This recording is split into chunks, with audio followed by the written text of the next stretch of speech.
موت کوئی مسئلہ نہیں ہے ہمارے لیے، زندگی مسئلہ بن گئی. ان حالات میں زندہ کیسے رہیں گے کہ محمد مصطفیٰ صلی اللہ علیہ وسلم کے عشق کا اظہار ہمارے لیے جرم ہو؟ یہ تو نہیں کر سکتے.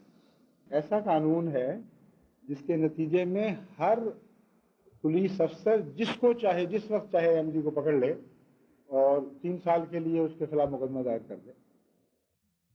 تو میں تو حاضر تھا، اور شروع میں میرے دل میں یہی جذبے پیدا ہوئے اور میں نے اللہ سے عرض کی کہ اے خدا تو گواہ ہے، اگر پھانسی کا پھندا میرے لیے مقدر ہے تو میں خدا کی قسم اس کو چوم کر پھانسی پہ چڑھوں گا. لیکن اس کے نتیجے میں آگے کیا حاصل ہوگا، جب اس پر میں نے غور کیا تو مجھے معلوم ہوا کہ پاکستان میں خلیفۃ المسیح کی جان کی قربانی ان حالات میں پیش کرنا نہایت ہی خطرناک غلطی ہے. اس وجہ سے کہ مرکز وہاں ہے، اس وجہ سے کہ خلافت کی انسٹیٹیوشن وہاں موجود ہے، اور ارادے بہت زیادہ بد ہیں ان سے جو آپ اس وقت معلوم کر رہے ہیں.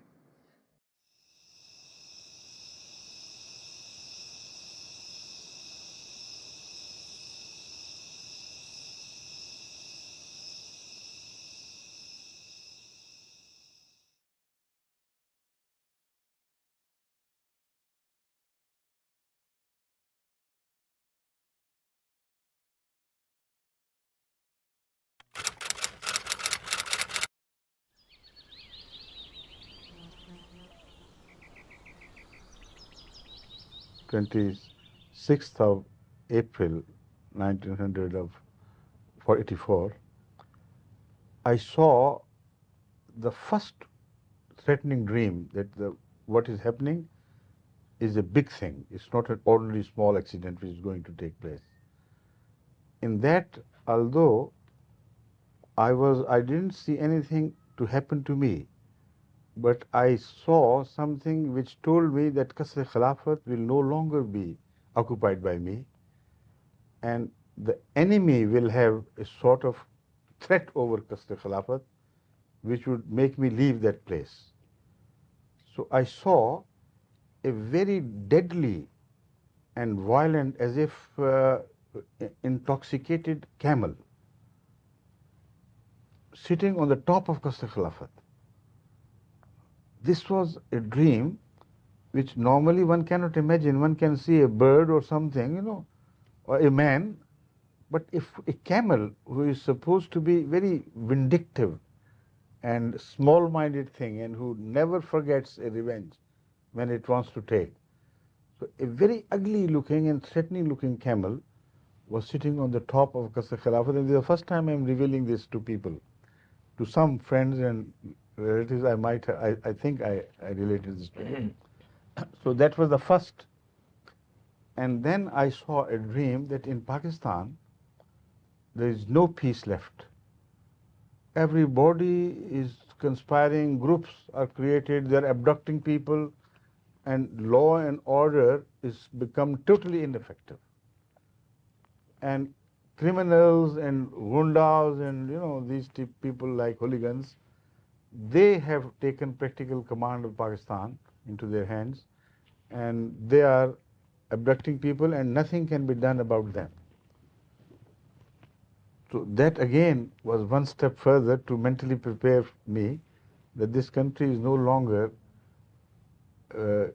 fit for the caliphate to work from this soil. Then, after a while, we heard the reports that the plan was to have me murdered under the supposed crime of this mullah's murder, and the mullah is safely deposited somewhere in some foreign country. Aslam Qureshi, he was appointed at Islamabad by Capital Development Authority Islamabad as an electrician, this Maulana Sahib. He has no record of having ever studied in any Islamic institute or school or madrasa either. On the 17th of February 1983, suddenly Aslam Qureshi disappeared. On 23rd of February, that is 6 days after that, a case was registered against me in the police station in Sialkot that he is the man under whose direction he has been abducted and possibly murdered. Then began the reports that it is a much deeper conspiracy than you think. It's not just a case of a mullah who is supposedly murdered, but it's a much wider conspiracy of destroying Ahmadiyyat and Khilafat. They have also planned for a sort of war-footing camps made during the wars. And in Rubwa, colleges and schools and institutions have been earmarked, as if the whole populace of Rubwa will be turned into prisoners. And everywhere, similar plans and conspiratorial actions are being contemplated. So all over Pakistan, they are going to go a big way to attack Ahmadis and take military action against them and do something drastic.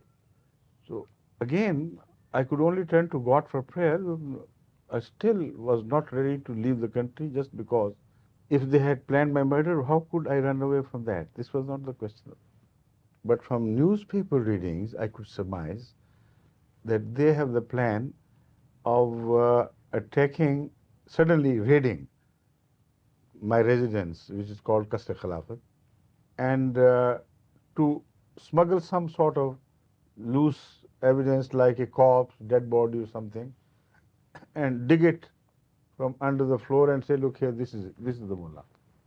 On the 26th February, 3 days after this, Maulana Abdul Qadir Ropudi, he said, if you appoint me and with me a Deobandi Maulana and maybe one Brelvi Maulana, within a matter of 2 months, we will trace him and produce him.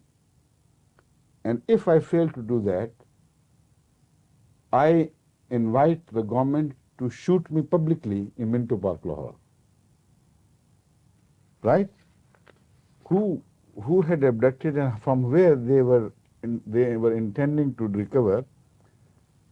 This was made further clear later on by another Maulana, who is so-called Maulana, of course, Manzoor Chinoti. He declared that the matter is so simple.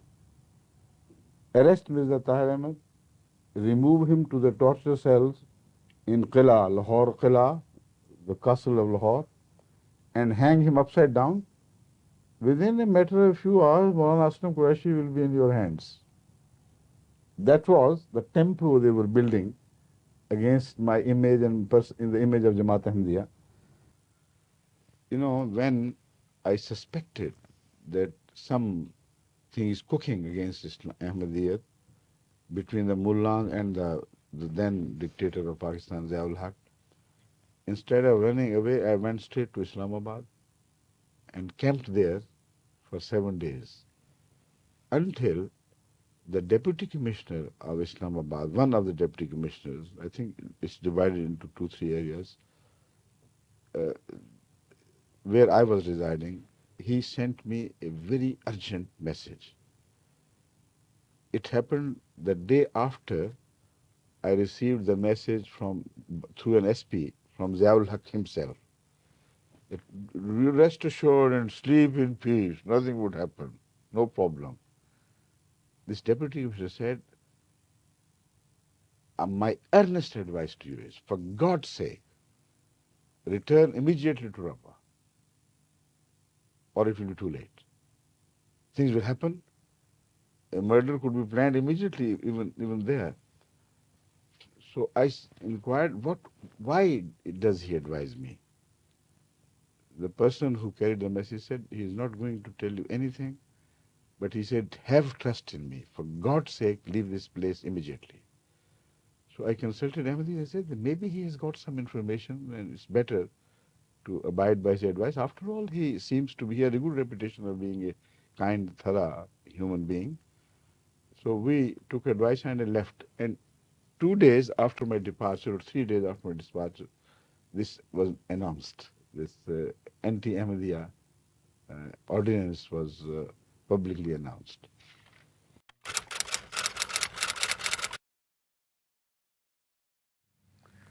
And I immediately called a meeting of all the Ahmadi elders, whoever were available at the time, to reach Rubwa immediately. And the same night they reached, and we had a meeting almost lasting the whole night. تو حضرت صاحب نے فرمایا کہ تم لوگ ایسے کرو کہ اب سب کو اطلاع کرو کہ وہ جمعے کے لیے ربوہ آ جائیں، اور تم وہیں ٹھہرنا تاکہ اگر کوئی پیچھے رہ جائے تو اس کو تم ساتھ لا سکو۔ تو میں اس جمعے پر جو پھر حضور نے نہیں پڑھایا، ربوہ میں نہیں تھا۔ میں اس کے بعد شام کو یہاں پہنچا ہوں اور رات کو ایک مختصر کچھ میٹنگ میں شامل ہوا۔ I stated before them the facts, the consequences of this ordinance. I told them that according to this ordinance, if I remain in Pakistan and declare myself to be a Muslim, which I can readily do, immediately, this is they are waiting for. Immediately they would arrest me and put me behind the bar, and even if they don't conspire to do something, to have some accidents, taking place, they can at least keep me for 3 years. And the moment I come out, they would ask the same question. And again I would say, yes, I'm Muslim with the grace of Allah. Back. So how can I remain a Khalifa of Jamaatul Ahmadiyya, Khalifatul Masih, and operative at the same time? A working Khalifa of the Jamaat within Pakistan. It's impossible.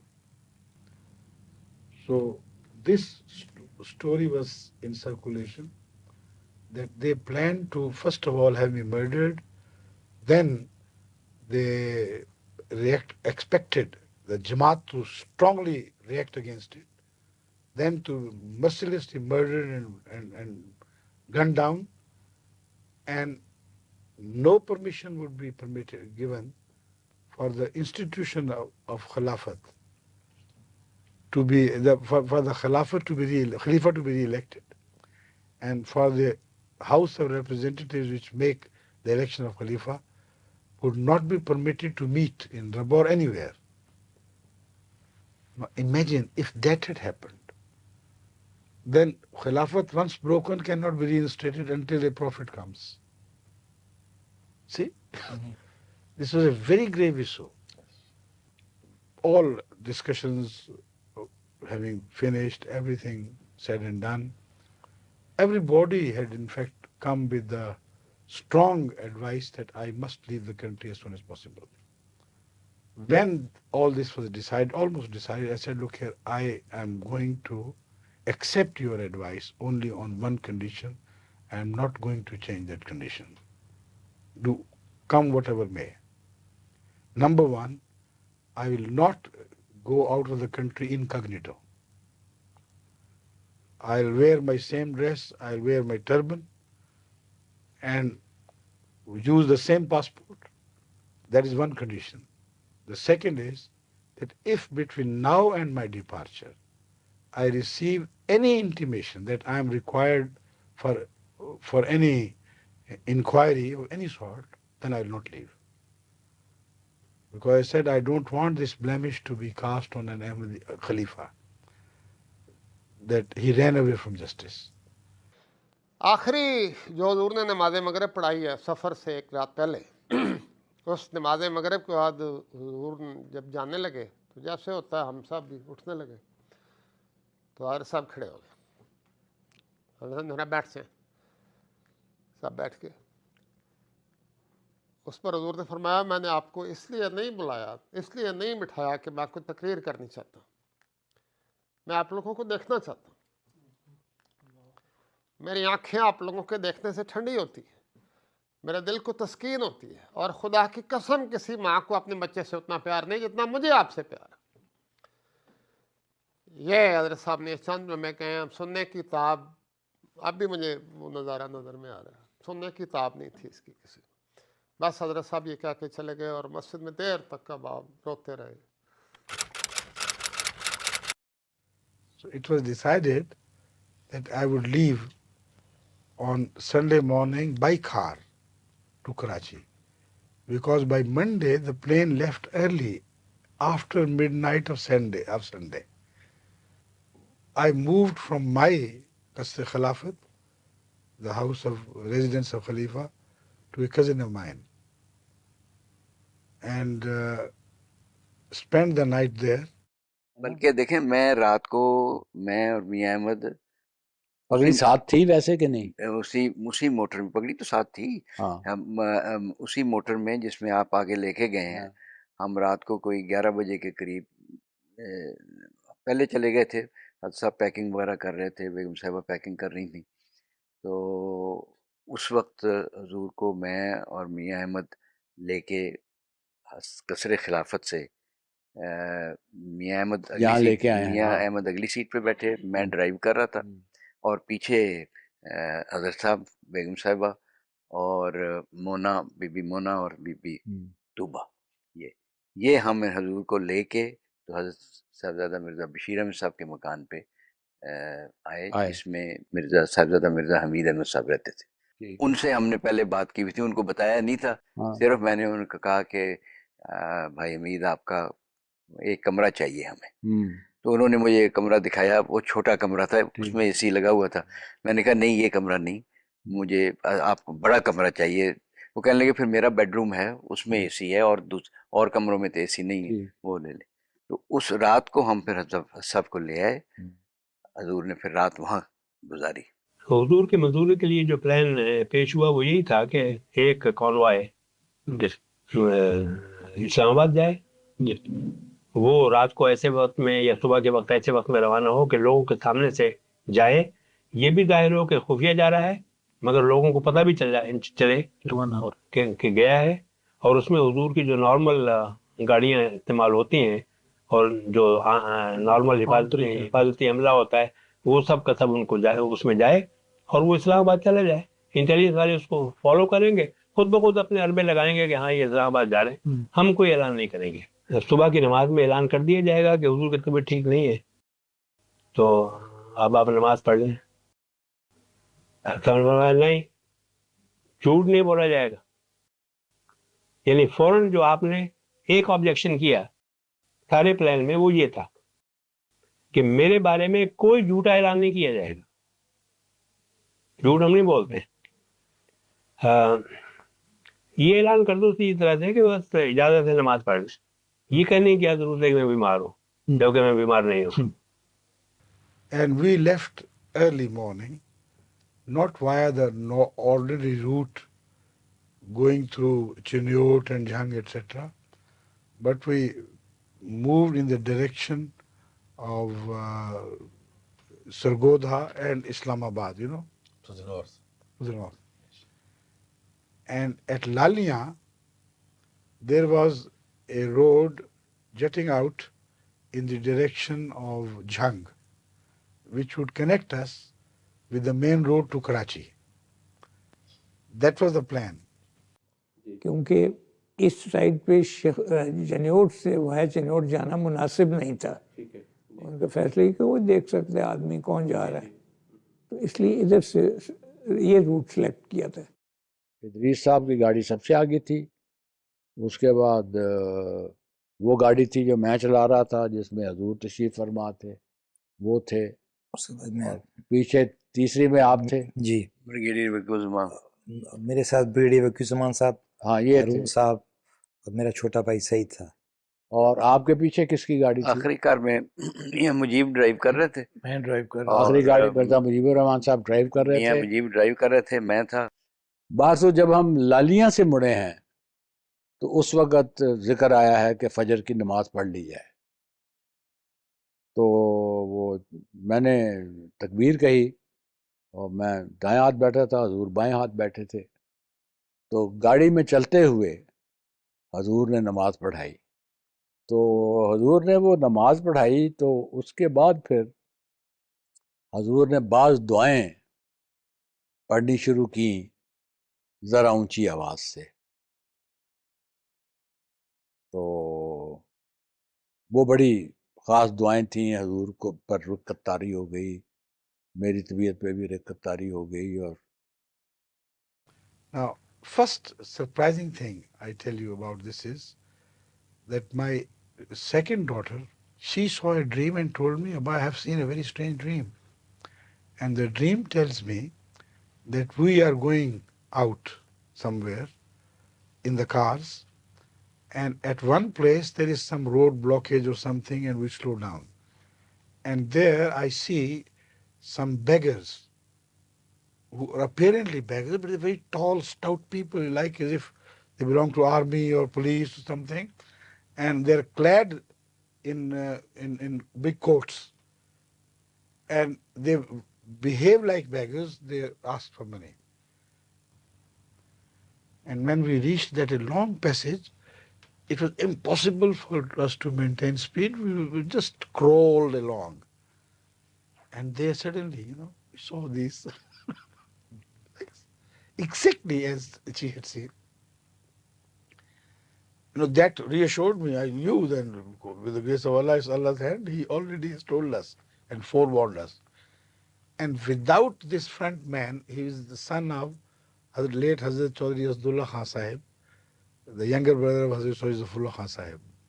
His son Idris was driving that car. Imagine. Suddenly he got a pile of 1 rupee notes, 100 notes, piled together and stapled together. He opened them like this and started throwing right and left. Unbelievable.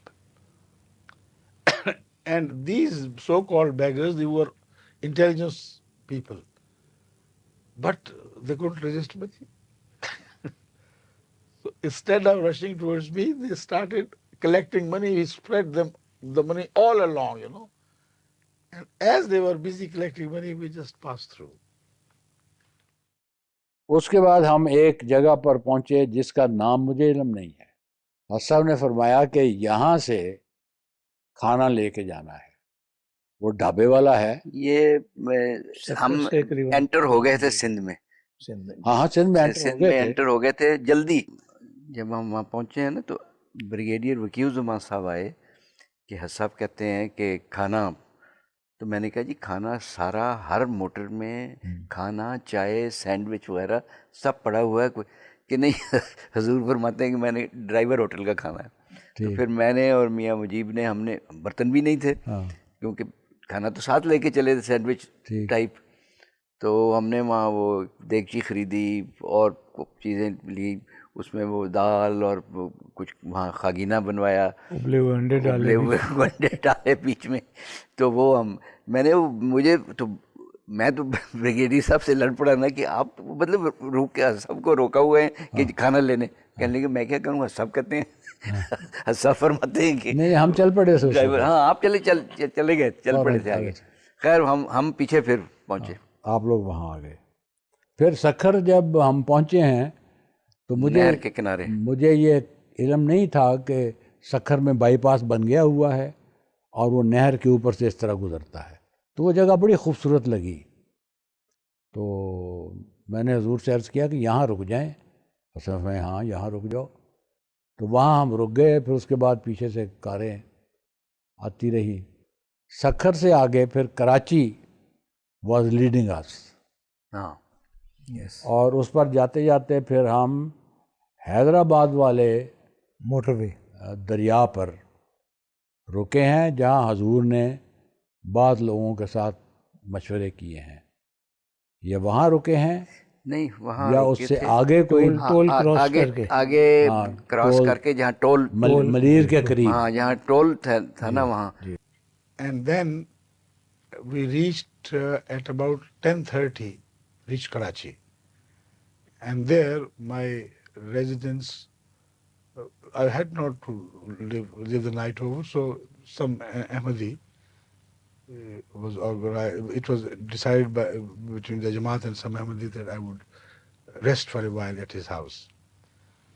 And after eating food and just a little rest, we left for the airport because the plane, I remember, left at 12:30. So I had to be there just before in time. Now, they told me to come late. Said, there's no need for you to come early. They said exactly 5 minutes from the time of the departure of the plane, we will send our special car to fetch you from the VIP. Now, Hazrat Khalifa al-Masih Salis and also myself, in the old good days, were always offered VIP treatment, although they didn't agree with Ahmadiyyat, but they had this at least decency that they had others, the whole worldwide community, they should show some respect. So against that, no order had been issued, so I also went and waited in the VIP lounge for the car to come. And the car came exactly 5 minutes before 12:30. And it was sent back. بلکہ ایک تھوڑی سی problem ہوا جو ہمارے جس نے جان نکال دی.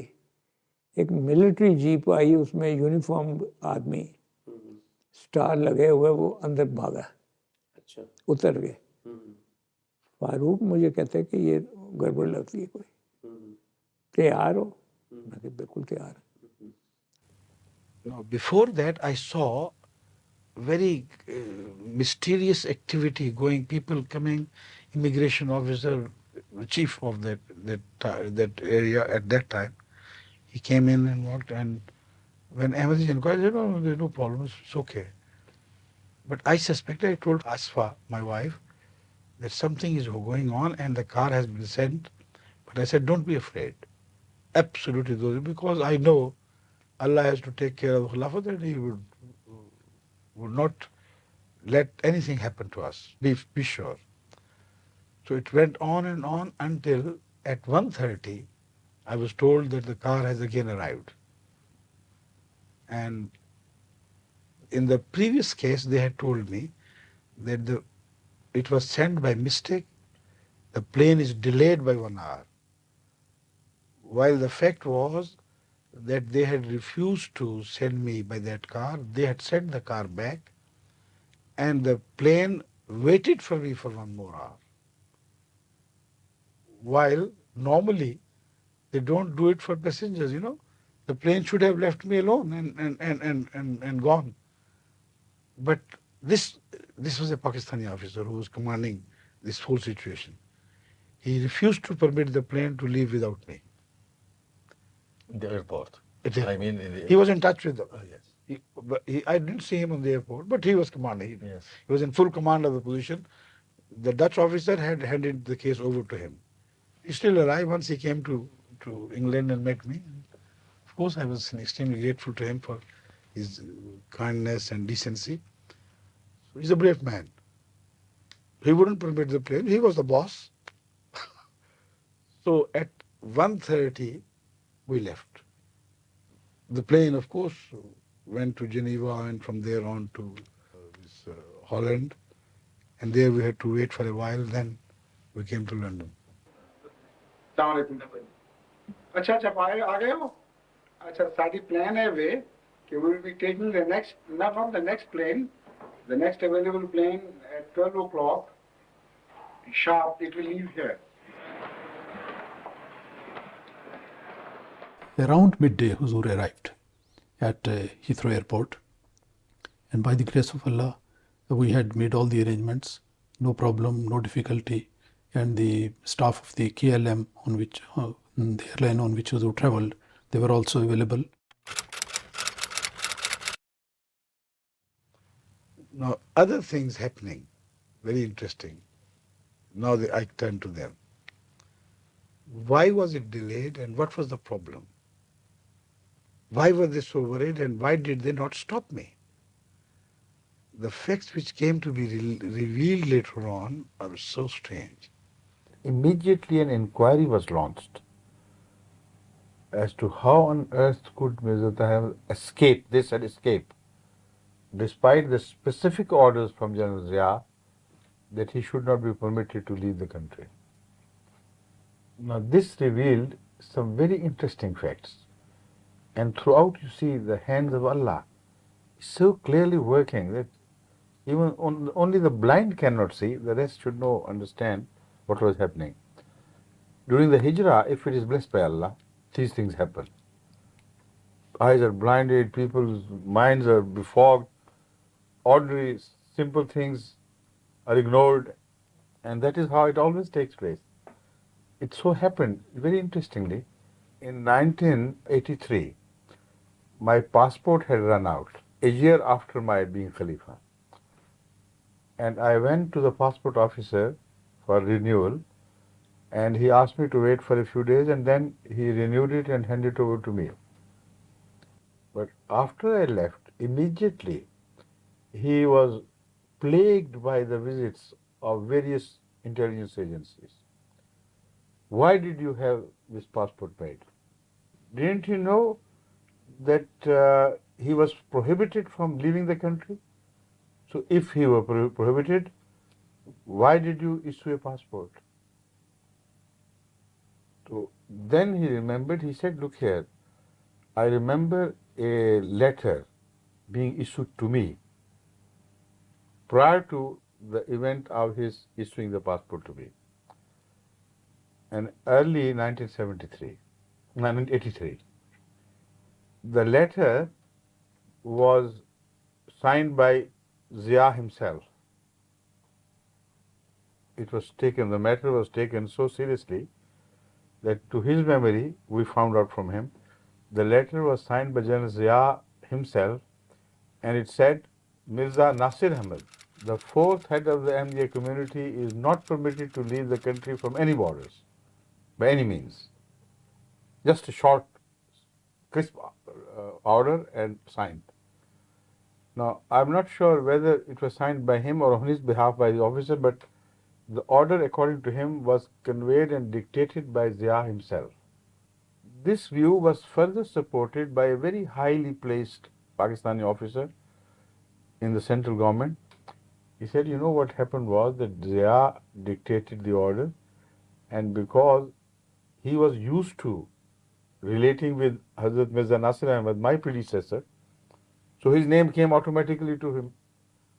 And the stenographer wrote exactly as he dictated. He was the king, he was a demigod of the period. So this was what started all the problems. Alhamdulillah. For them. And the name was Mirza Nasir Ahmed. He said, but I suspected this mistake. And on my own, I repeatedly contacted, before issuing this passport, repeatedly tried to ring the Central Intelligence Bureau and try to find out from him if there was a mistake, it has to be corrected.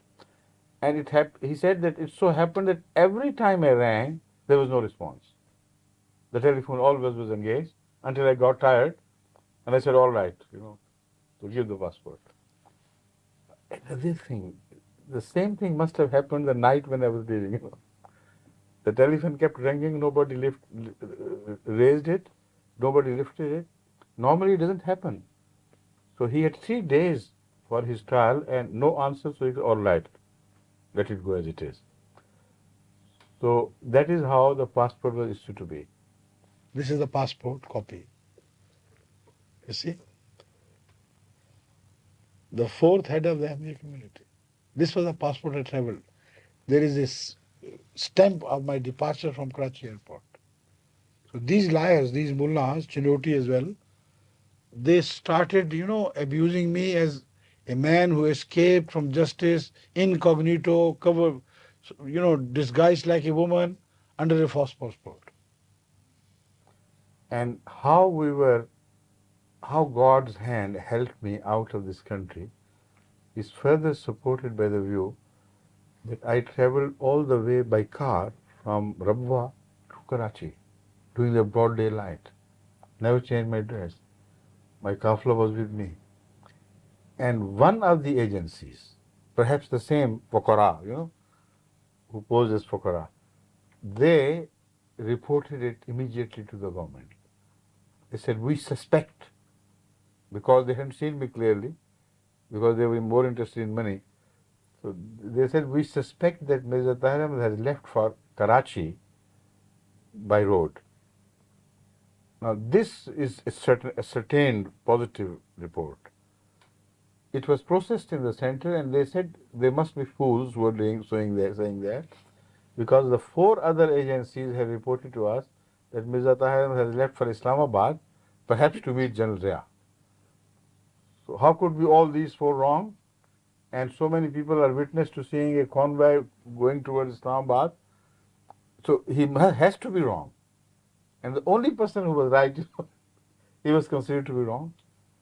Otherwise, from there to Karachi, from Rabba to Karachi, there were 750 miles of road, busy roads, which we covered. Any time they could have inquired, just written to any SP or DC, and he could have blocked our way and found out.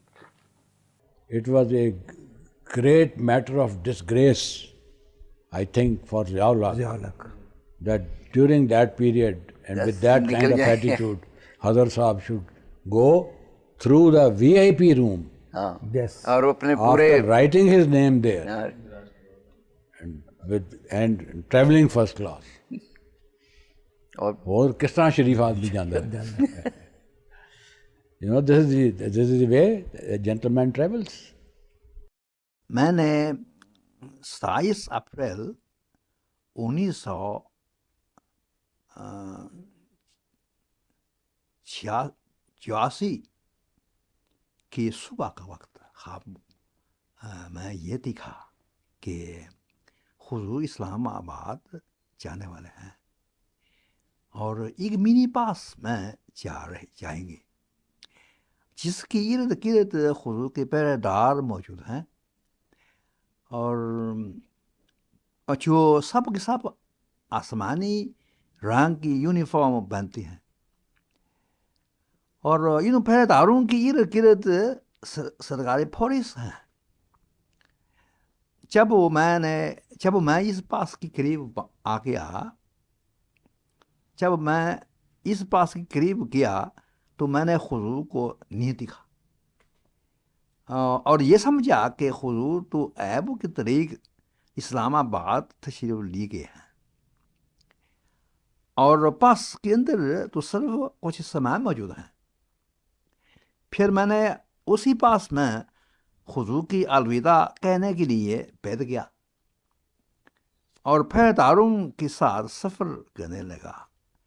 کچھ سفر کر کے ادھر کیا اور پھر داروں نے مجھے کچھ پھال دیا. اس خواب سے میں سمجھتا ہوں چند باتیں جو میں نے حضور خدمت میں پیش بھی کی تھی. نمبر 1 یہ ہے کہ اللہ تعالیٰ جماعت حضور حفاظت فرمائے گا. نمبر 2 حضور سب کے سب انعام بھی فرمائے گا اور سب کے سب نہایت زیادہ ترقی بھی دیں گے انشاءاللہ تعالی. نہ وہ تم بدلے نہ ہم طور ہمارے ہیں وہی فاصلے بڑھ گئے پر قرب تو سارے ہیں وہی فاصلے بڑھ گئے پر قرب تو